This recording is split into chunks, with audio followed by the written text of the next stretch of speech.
The 43rd book that I completed in 2024 is The Anti-Racist Writing Workshop, How to Decolonize the Creative Classroom by Felicia Rose Chavez. This is a book that I've read before because I worked with a group of teachers, very talented teachers, who wrote a curriculum guide for English 10, a new curriculum for English 10, and this was a foundational text that we used to write that curriculum.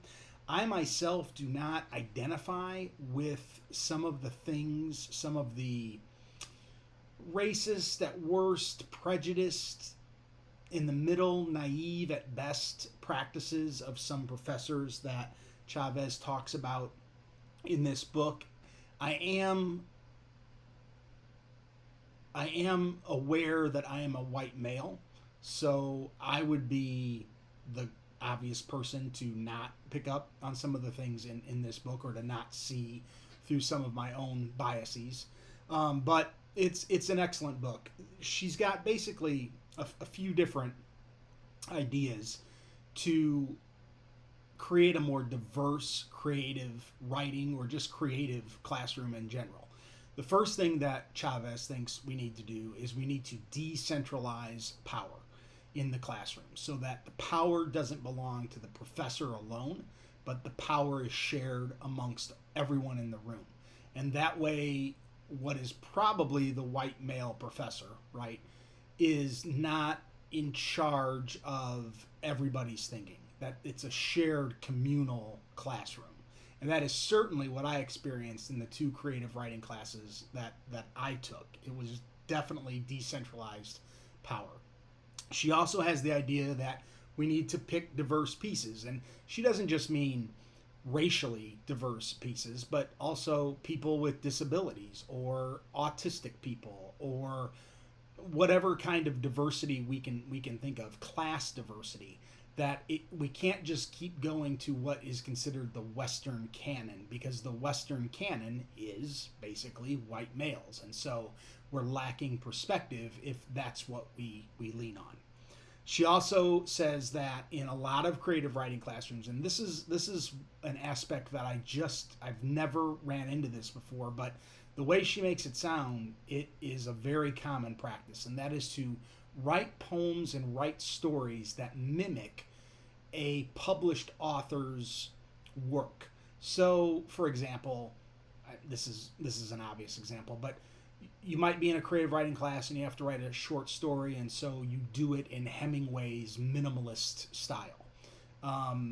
I completely agree with her. I do not think that is a good way to go about creative writing. Like, what's creative about that necessarily? You're copying, you're mimicking. So I definitely agree with her, and I never ran into that.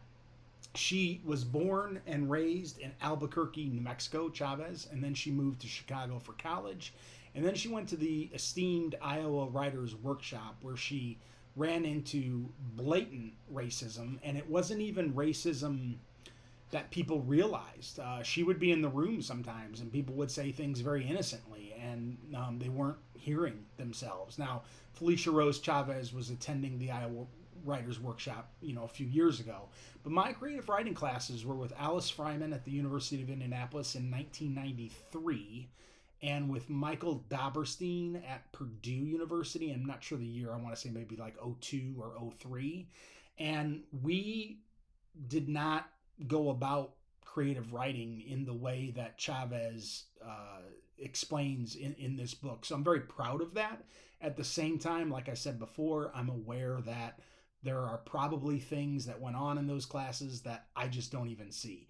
And I can definitely say that in both classes, even though we read plenty of authors of color, it was definitely tilted toward white males. And I don't remember reading any diverse literature other than racially diverse literature. So, and I guess sexually diverse literature, but I don't remember LGBTQ authors being brought in on purpose, or authors with disabilities being brought in on purpose.